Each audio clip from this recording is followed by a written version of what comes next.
ఇచ్చిన మాట ప్రకారం మీరందరూ 12లో 10 మంది ఎమ్మెల్యేలను గెలిపించి అండగా నిలబడి ఈనాడు తెలంగాణ రాష్ట్రంలో ఇందిరమ్మ రాజ్యం ప్రజాపాలన వచ్చిందంటే ఈ వరంగల్ గడ్డ అండగా నిలబడ్డందుకే ఇవాళ ప్రజారాజ్యం ఏర్పడ్డదని మీ అందరికీ నేను సవినయంగా చెప్పదలుచుకున్నా. మిత్రులారా, ఈనాడు అందుకే మీకు మాట ఇస్తున్నా. మా మిత్రులు వరంగల్ జిల్లా గురించి, వరంగల్ ప్రాంతం గురించి ఎస్ఆర్ఎస్పి స్టేజ్ 2తో పాటు స్టేజ్ 3 దేవాదుల ఈ ప్రాంతంలో పెద్దలు కడియం శ్రీహరి గారి అనుభవాన్ని ఉపయోగించుకొని ప్రతి నియోజకవర్గంలో ప్రతి ఎకరాకు సాగునీటి నీళ్లను అందించే బాధ్యత తప్పకుండా ఈ వరంగల్ ఉమ్మడి జిల్లాకు ఇచ్చే బాధ్యత కడియం శ్రీహరి గారికి ఉన్న నీతి నిజాయితీతో పాటు వారి అనుభవాన్ని సంపూర్ణంగా వినియోగించుకొని మీ ఆగిపోయిన ప్రాజెక్టులను పూర్తి చేయడమే కాదు, ప్రతి ఎకరాకు నీళ్ళిచ్చే బాధ్యత ఈ ప్రభుత్వం తీసుకుంటుందని ఈ వేదిక మీద నుంచి తెలియజేస్తున్నా. ఇదే కాదు, ఎర్రబల్లి లాంటి చీడ పురుగులను ఓడించి ఐటీలో రాణించిన యశస్విని, అదే విధంగా ఝాన్సీ గారు, వీళ్ళందరూ అమెరికాలో ఐటీ రంగంలో రాణించి ఈ ప్రాంత ప్రజలకు అండగా నిలబడాలని ఈ రోజు మీ ప్రాంతంలో ప్రజల మధ్యలో వాళ్ళు ఉన్నారు. అందుకే మిత్రులారా, సాగునీటి ప్రాజెక్టులే కాదు, ఐటీ ప్రాజెక్టులు, అదే విధంగా ఇండస్ట్రియల్ కారిడార్ హైదరాబాద్ నుంచి వరంగల్, వరంగల్ నుంచి రామగుండం వరకు ఈ ప్రాంతంలో నేషనల్ హైవేస్ ఏవైతే ఉన్నాయో ఈ నేషనల్ హైవే ప్రాంతంలో ఇండస్ట్రియల్ కారిడార్ తీసుకొచ్చి పరిశ్రమలు నెలకొల్పి నిరుద్యోగ యువకులకు ఉపాధి ఉద్యోగ అవకాశాలు కల్పించే బాధ్యత మన ప్రభుత్వం తీసుకుంటుంది. అదే విధంగా మా పద్మశాలి సోదరులు ఆనాడు రాజంజాయి మిల్లులలో పరిశ్రమలు రాణిస్తే అవి కాలగర్భంలో కలిసిపోయి, అందుకే ఈరోజు ఈ వరంగల్ ప్రాంతంలో టెక్స్టైల్ పార్కును అభివృద్ధి చేసి ఆ పరిశ్రమను ముందుకు తీసుకెళ్లి మా పద్మశాలి సోదరులకు అండగా నిలబడి టెక్స్టైల్ పార్కును అంతర్జాతీయ స్థాయిలో అభివృద్ధి చేసే బాధ్యత కాంగ్రెస్ పార్టీ తీసుకుంటుంది.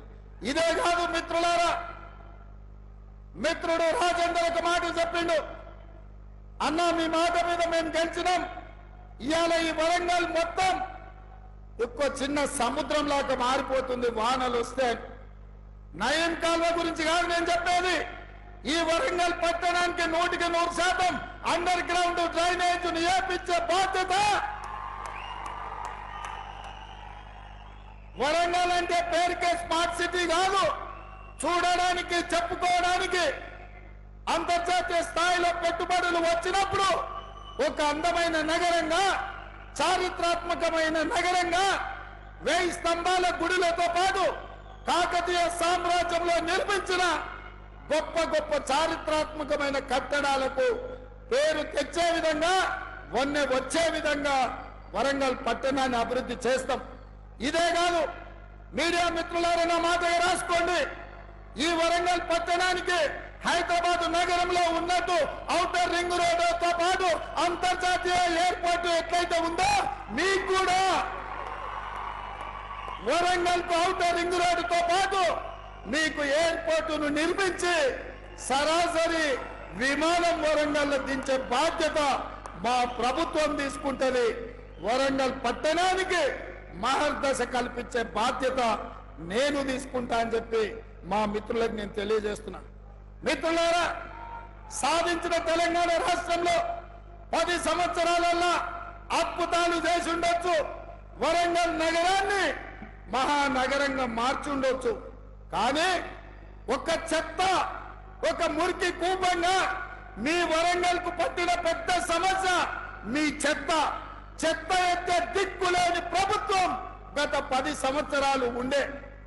అందుకే వరంగల్ పట్టణాన్ని పట్టి పీడిస్తున్న ఈ చెత్త సమస్యకు తొందరలోనే శాశ్వతమైన పరిష్కారాన్ని చూపించి మీకు కరీంనగర్ కు, ఖమ్మంకు కలిపి పెద్ద ఎత్తున చెత్తను సేకరించి విద్యుత్తును ఉత్పత్తి చేసి జాతీయ స్థాయిలో మంచి పేరు తెచ్చే విధంగా ఈ ప్రాంతానికి పెట్టుబడులు తీసుకొచ్చి ఈ ప్రాంత చెత్తను శాశ్వతంగా పరిష్కరించే బాధ్యత మా ప్రభుత్వం తీసుకుంటది.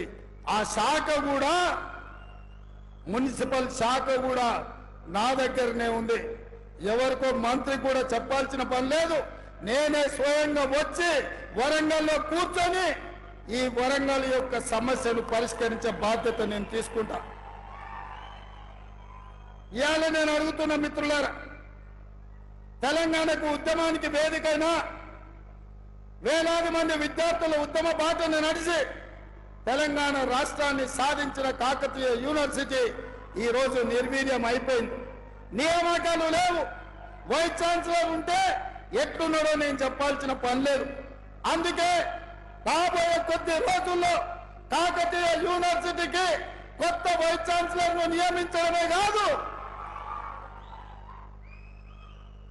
ఉపాధ్యాయులను అందరినీ నియమించి పేదల బిడ్డలకు నాణ్యమైన చదువును అందించే విధంగా కాకతీయ యూనివర్సిటీ ప్రక్షాళన చేసి మీకు అంతర్జాతీయ స్థాయిలో చదువులు చెప్పించే విధంగా మా ప్రభుత్వం యొక్క నిర్ణయం ఉండబోతుంది.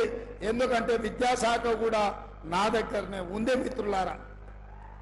అదేవిధంగా ఈరోజు విద్య, వైద్యం, అక్కడ హాస్పిటల్లో అర్ధాంతరంగా నిర్మాణం ఆగిపోయి ఉన్నాయి. హాస్పిటళ్లను పూర్తి చేసి హైదరాబాద్ కు రావాల్సిన అవసరం లేకుండా ఏ అవసరం ఉన్నా ఉత్తర తెలంగాణ మొత్తం వరంగల్కి వచ్చే విధంగా వైద్యాన్ని కూడా రాణించి ఈ ప్రాంతంలో అభివృద్ధి చేసే బాధ్యత కాంగ్రెస్ పార్టీ తీసుకుంటుందని చెప్పి నేను ఈ సందర్భంగా తెలియజేస్తున్నా.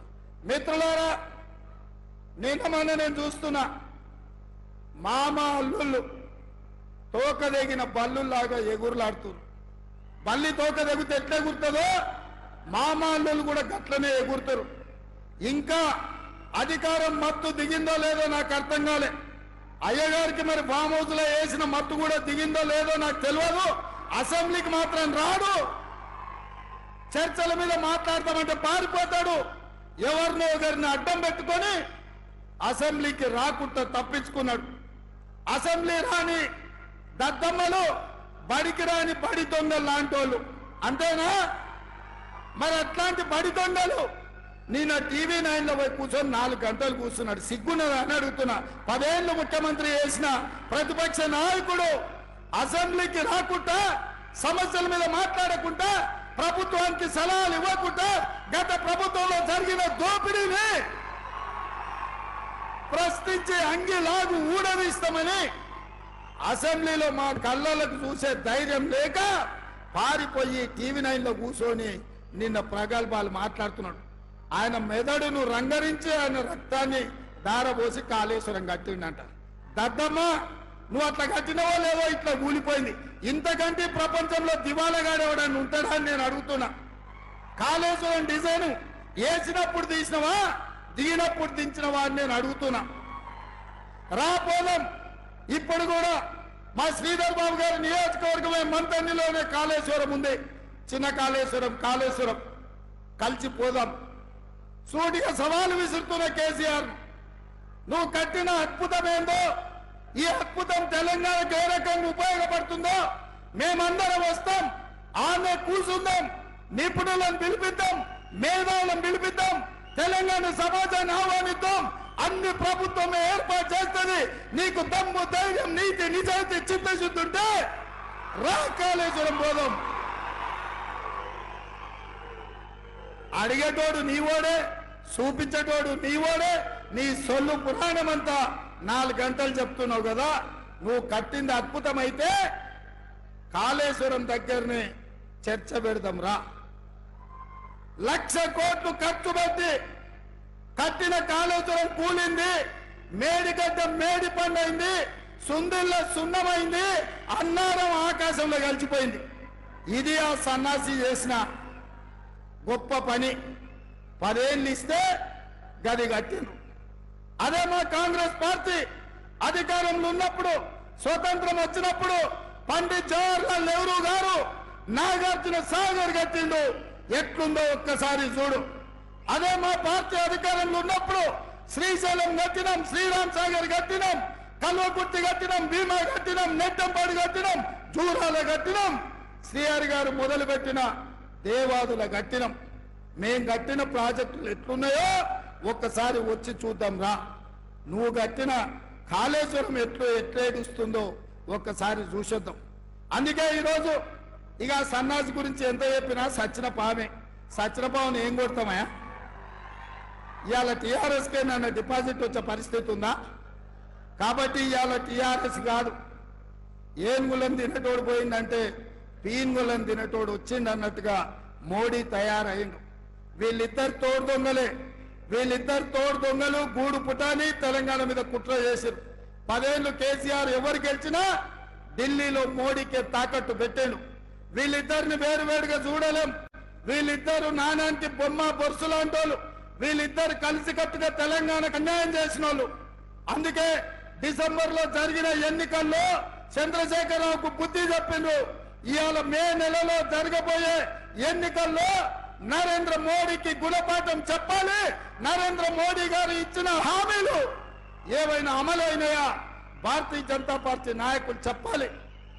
ఇవాళ నేను అడుగుతున్న బీజేపీ నాయకులను, ప్రచారానికి వస్తున్న నేతలను, ఆనాడు నరేంద్ర మోడీ చెప్పిండు ప్రతి సంవత్సరం 2 కోట్ల ఉద్యోగాలు ఇస్తా అన్నాడు. 10 ఏళ్ళైంది ప్రధానమంత్రి, 20 కోట్ల ఉద్యోగాలు ఇవ్వాలి. నేను అడిగిన ప్రశ్నకు 7,21,680 ఉద్యోగాలు ఇచ్చినామని పార్లమెంట్ లో సమాధానం ఇచ్చాడు. ఇస్తాన 20 కోట్ల ఉద్యోగాలు ఎక్కడా, ఇచ్చిన 7 లక్షల ఉద్యోగాలు ఎక్కడా అని చెప్పి నరేంద్ర మోడీ గారిని నేను అడుగుతున్నా. నరేంద్ర మోడీ గారు రైతులకు మాట ఇచ్చిండు, రైతుల ఆదాయాన్ని 2 చేసి ఆత్మహత్యలు ఆపుతా అని. ఆత్మహత్యలు ఆపలేదు, ఆదాయం పెరగలేదు. కానీ వ్యవసాయాన్ని రైతు వ్యతిరేక నల్ల చట్టాలు తీసుకొచ్చి అదాని అంబానీ అమెజాన్లకు అమ్మడానికి చూసి రైతుల ప్రాణాలను అదాని దగ్గర తాకట్టు పెడితే ఢిల్లీ సరిహద్దుల్లో లక్షలాది మంది రైతులు 16 నెలలు వీరోచితమైన పోరాటం చేసింది. సరిహద్దుల్లో సైనికులు ఎట్లా కొట్లాడతారో ఢిల్లీ సరిహద్దుల్లో పంజాబ్, హర్యానా, ఉత్తరప్రదేశ్, మధ్యప్రదేశ్, రాజస్థాన్ ప్రాంతాల నుంచి వేలాది మంది రైతులు వచ్చి నరేంద్ర మోడీ మీద యుద్ధం ప్రకటించి రైతు వ్యతిరేక నల్ల చట్టాలు వెనక్కి తీసుకోవడమే కాదు, నరేంద్ర మోడీ మెడలు వంచి రైతాంగానికి క్షమాపణ చెప్పించిన చరిత్ర హర్యానా, పంజాబ్ రైతులకు ఉంది. ఇదే కాదు, 2014 ప్రధానమంత్రిగా పోటీలో ఉన్నప్పుడు చెప్పిండు, చాలా మంది నాయకులు లక్షలాది కోట్ల రూపాయలు సంపాదించి స్విస్ బ్యాంకులో పెట్టిండ్రు. ప్రధానమంత్రి అయిన మరుక్షణం లక్షలాది కోట్ల రూపాయలు స్విస్ బ్యాంకులో నుంచి తెచ్చి ప్రతి పేదవాడి ఖాతాలో 15 లక్షల రూపాయలు వేస్తా అని మాట ఇచ్చాడు. నేను అడుగుతున్న వరంగల్ మిత్రులను, మీ ఖాతాలో ఎవరికైనా నరేంద్ర మోడీ 15 లక్షల రూపాయలు వేసిండా? వేసిండా? వేసిండా? మీకెవరికి రాలే కదా. మన రాష్ట్రంలో ఏ ఒక్కరికి రాలే. మరి ఇవాళ ఏ మొక్కం పెట్టుకొని ఓట్లు అడుగుతున్నాడు? రైతుల ఆదాయం పెంచుంటే 2 చేస్తా అన్నాడు. ఇవాళ పండించిన పంట కొనే దిక్కు లేదు, రైతు వ్యతిరేక నల్ల చట్టాలు తీసుకొచ్చిండు. ఇట్లా ఏది చూసినా నరేంద్ర మోడీ చేతిలో మోసపోయినాం. ఇక తెలంగాణ విషయానికి వస్తే, ఆనాడు రాష్ట్ర పునర్విభజన చట్టంలో ఖమ్మం జిల్లాలో ఉక్కు కర్మాగారం పెట్టి ఆదివాసీ సోదరులకు ఉద్యోగ ఉపాధి అవకాశాలు కల్పించాలని సోనియమ్మ మనకు మంజూరు చేసింది. బయ్యారం ఉక్కు కర్మాగారం ఇచ్చింది. 10 ఏళ్ళైనా అక్కడ పరిశ్రమ పెట్టడానికి వీలు లేదు, అక్కడ వీలు కాదు అని ఖమ్మం జిల్లాలో బయ్యారం ఉక్కు కర్మాగారం తిరస్కరించి ఈ ప్రాంతానికి ద్రోహం చేసింది నరేంద్ర మోడీ. అదే విధంగా Warangal Kazipet railway coach factory, Warangal Kazipet junction అంటే దక్షిణాది రాష్ట్రాలను కలిపే జంక్షన్. ఇక్కడ కోచ్ ఫ్యాక్టరీ పెట్టడం ద్వారా దేశానికే పెద్ద పరిశ్రమ తీసుకురావాలని సోనియమ్మ ఆలోచన చేసింది. మన తెలంగాణకు, మన కాజీపేటకు రైల్వే కోచ్ ఫ్యాక్టరీ సోనియమ్మ, మన్మోహన్ సింగ్ ఇచ్చారు. నరేంద్ర మోడీ వచ్చి రద్దు చేసి దీన్ని మహారాష్ట్రకు తరలించకపోయిండు. మనకి ఇవ్వాల్సిన రైల్వే కోచ్ ఫ్యాక్టరీ మహారాష్ట్రకు లాతూర్కు తరలించకపోయిండు. నేను అడుగుతున్నా, ట్రిపుల్ ఐటీ గాని ఐటీఐఆర్ కారిడార్ గాని ఈ రోజు మనకి ఇవ్వాల్సింది ఇవ్వలే. ఎన్టీపీసీ ద్వారా 4000 మెగావాట్ల విద్యుత్ ఉత్పత్తి సంస్థల్ని నిర్మాణం చేయలే. గిరిజన యూనివర్సిటీ కొట్లాడంగా నిన్నగాక మొన్న మంజూరు చేసిండు.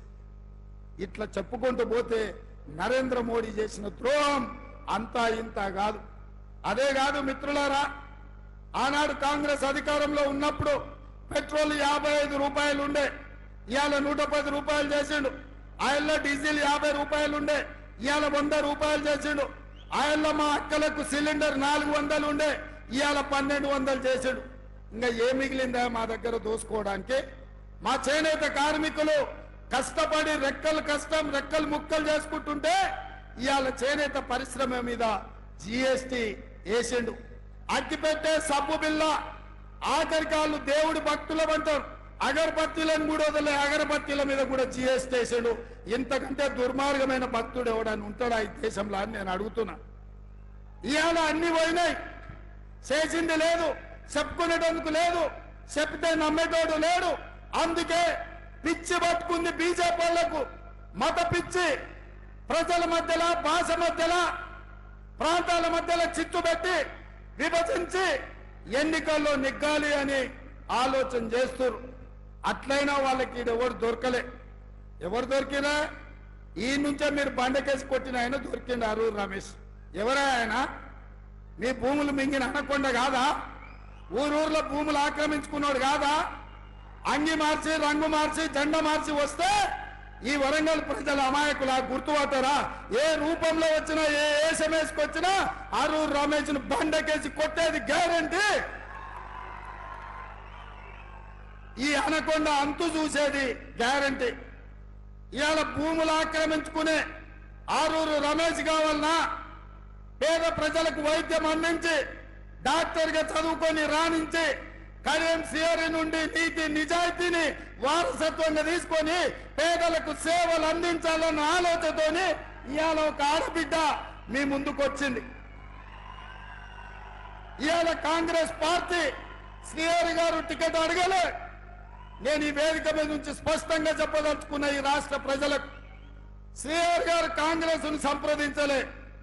నేనే స్వయంగా శ్రీహరి గారి దగ్గరికి మా పెద్దల్ని పంపించిన.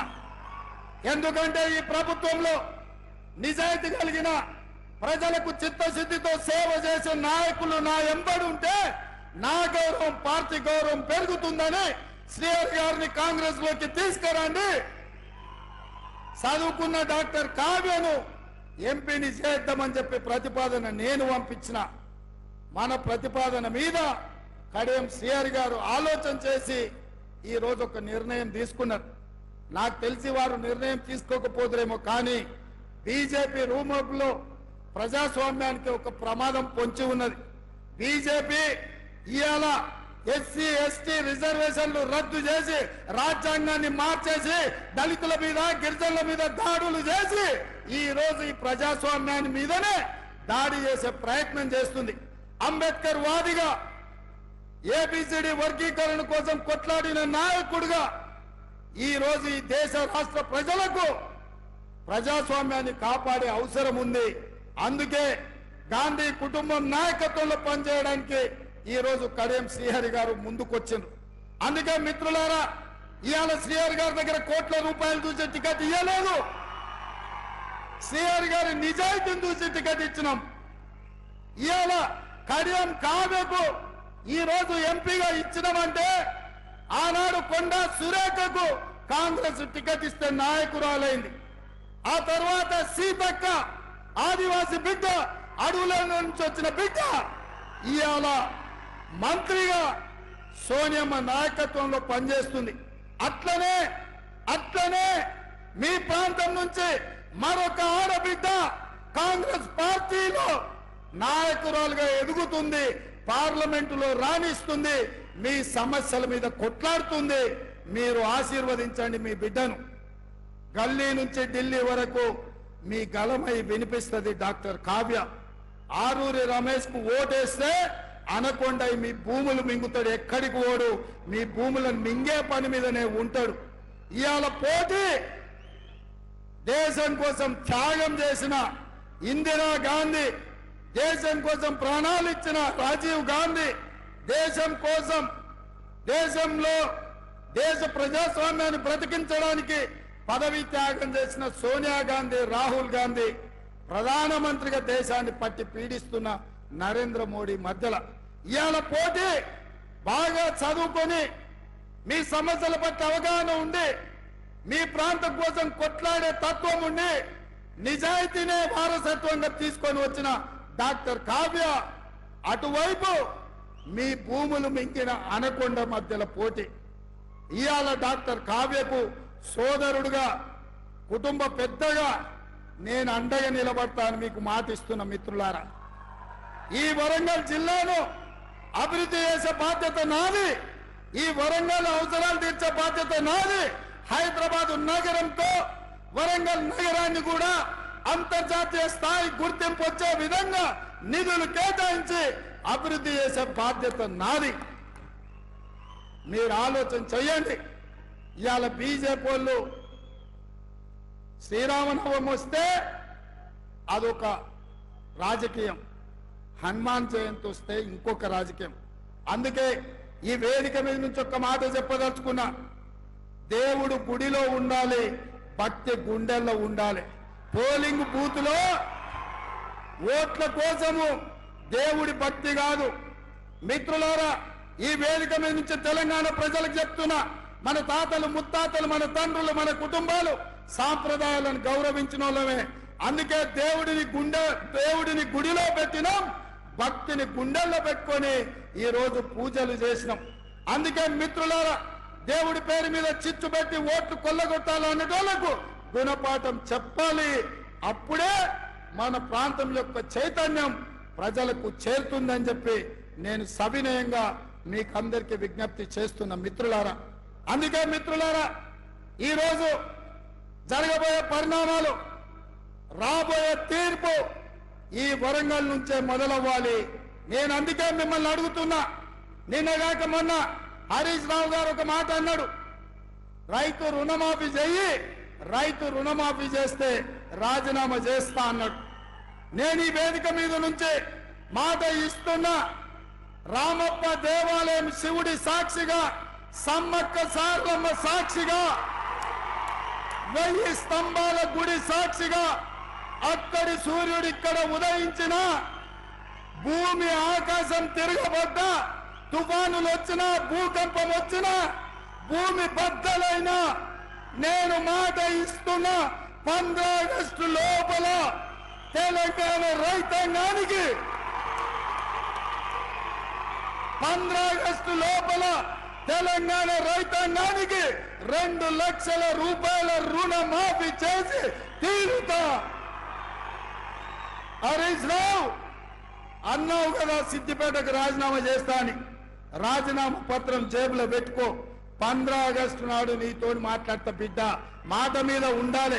నీ మామలాక మాట ఇచ్చి మాట తప్పి దళితుని ముఖ్యమంత్రి చేస్తా, లేకపోతే తలకాయ నరుకుంటాని తలకాయ లేని మాటలు మాట్లాడతాం అనుకుంటున్నావేమో. 15 ఆగస్టు నాడు నీతో మాట్లాడతా. దేశానికి స్వతంత్రమే కాదు, రైతులకు కూడా ఆర్థిక స్వతంత్రం తీసుకొచ్చే రోజు 15 ఆగస్టు 2 లక్షల రుణమాఫీ చేస్తా. ఆయనలో నీతో మాట్లాడతా.